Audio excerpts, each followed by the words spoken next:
अस्सलाम वालेकुम प्यारे बच्चों। रमज़ानुल करीम दुनिया चैनल की स्पेशल ट्रांसमिशन और उसमें हम आपके लिए लाए हैं एक खुसूसी प्रोग्राम क़ससुल अंबिया। रमज़ानुल मुबारक बड़ा बाबरकत महीना है जिसके लिए सूरह बकरा में अल्लाह तबारक ताला ने इरशाद फरमाया कि ए ईमान वालो, तुम पर रोज़े फ़र्ज़ किए गए जैसे तुमसे पहले की कौमों पर फ़र्ज़ किए गए ताकि तुम परहेज़गार और मुत्तकी बन जाओ। तो जब परहेज़गार बनने की बात आती है तो इसके लिए हमें क्या करना होता है? हमें रोज़ा रखना होता है और साथ ही साथ अच्छी बातें करनी होती हैं, अच्छी बातें सुननी होती हैं, कुरान करीम का मुताला करना होता है। कुरान मजीद तो हम और आप जानते हैं कि हिदायत की किताब है, सरचश्मा हिदायत जो ता क़यामत तमाम इंसानों को नसीहत करता रहेगा, सीधा रास्ता दिखाता रहेगा। अब नसीहत के दो तरीक़े होते हैं।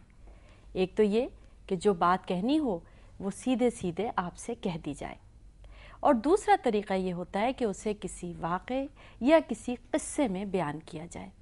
उसमें एक मकसद, एक सबक होता है और उस सबक को देखकर हम समझ जाते हैं कि अल्लाह ताला हमें क्या नसीहत करना चाहता है। कुरान पाक में अल्लाह ताला ने मुख्तलिफ़ कौमों, मुख्तलिफ़ अंबिया कराम और कुछ बरगुज़ीदा शख्सियात के वाक़यात बयान फरमाए हैं और उन क़िस्सों के ज़रिए, उन वाक़यात के ज़रिए हमें सबक दिया है, नसीहत दी है। इन्हीं तमाम वाक़यात से सजा कर हम लाए हैं प्रोग्राम क़ससुल अंबिया। प्यारे बच्चों, आज पहला रोज़ा है और आप लोग भी यकीनन बहुत खुश हैं, और बच्चों को तो सबसे ज़्यादा खुशी होती है कि रमज़ान आए और वो रोज़ा रखें। और फिर होता ही है कि वो कहते हैं हमें रोज़े रखने, और घर वाले कहते हैं भाई अब अगले साल रखना। तो बच्चे बेचारे कहते हैं नहीं, हमें तो इसी साल रोज़ा रखना है। लेकिन हमें क्या करना चाहिए कि जब तक हम रोज़ा नहीं भी रख रहे हों तो हमें तैयारी कर लेनी चाहिए, हमें नमाज़ पढ़नी सीख लेनी चाहिए, हमें अच्छी अच्छी बातें सीख लेनी चाहिए। तो आज हम जो क़ससुल अंबिया में सबसे पहली आपको कहिए कि कहानी सुना रहे हैं या पहला क़िस्सा बयान कर रहे हैं, वो अल्लाह ताला के पहले नबी और पहले इंसान का है। अब ये तो आपको पता होगा ना कि पहले नबी कौन थे? हज़रत आदम अलैहिस्सलाम। शाबाश। तो आज हम हज़रत आदम अलैहिस्सलाम के बारे में आपको बता रहे हैं।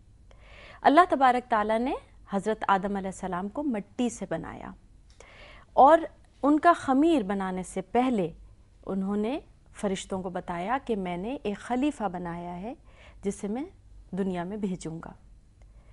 और जब उन्होंने, अल्लाह तबारक ताला ने अपनी रूह आदम के अंदर डाली तो वो इरादा, अक्ल और जज्बात रखने वाला और हड्डी वाला, गोश्त पोस्त का इंसान बन गया।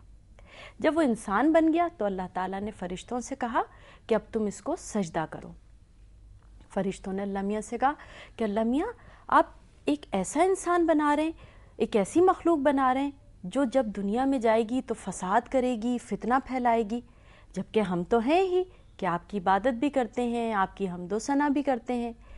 अल्लाह मियाँ ने कहा कि जो कुछ मैं जानता हूँ वो तुम नहीं जानते। और फिर फ़रिश्तों को समझाने के लिए, बताने के लिए अल्लाह ताला ने हज़रत आदम अलैहिस्सलाम को चीज़ों के नाम सिखा दिए।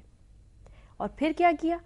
उन्हें फ़रिश्तों के सामने लाए, आदम को, और फ़रिश्तों से कहा कि अगर तुम जानते हो और तुम समझते हो कि तुम सही कह रहे हो तो इन चीज़ों के नाम बता दो। फ़रिश्तों ने कहा कि अल्लाह मियाँ, यकीनन आपकी ज़ात बेऐब है, ज़ाहिर है अल्लाह ताला तो सबसे बड़ा और बेऐब है। तो उन्होंने कहा कि हम तो सिर्फ इतना जानते हैं जितना आप हमें बताते हैं, इससे ज़्यादा तो हम कुछ नहीं जानते। लेकिन क्या हुआ कि जब अल्लाह ताला ने कहा कि आदम को सजदा करो तो इब्लीस ने कहा कि मैं तो सजदा नहीं करता। क्यों नहीं करता भाई?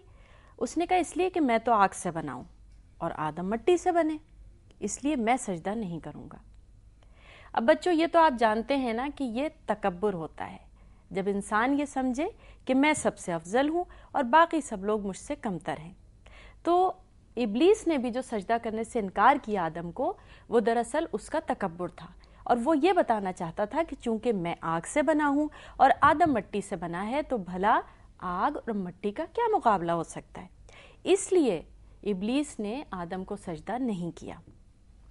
अल्लाह ताला ने कहा कि तू तकब्बुर कर रहा है, इसलिए अब तू यहाँ नहीं रह सकता। اب تو ذلیلوں میں سے ہے۔ اس نے چونکہ ایک بری بات کی تو اللہ تعالیٰ نے اس کو کہا کہ اب تم یہاں سے ذلیل و خوار کر کے نکالے جاؤ گے، اور اس کا نام تب سے شیطان ہو گیا، جسے ہم اور آپ شیطان کے نام سے جانتے ہیں نا۔ تو اللہ تعالیٰ نے کہا کہ بس اب تم یہاں سے جاؤ۔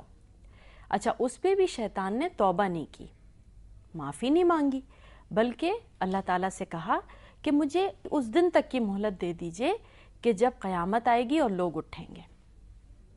اللہ تعالیٰ نے کہا ٹھیک ہے، میں نے تمہیں یہ مہلت دی۔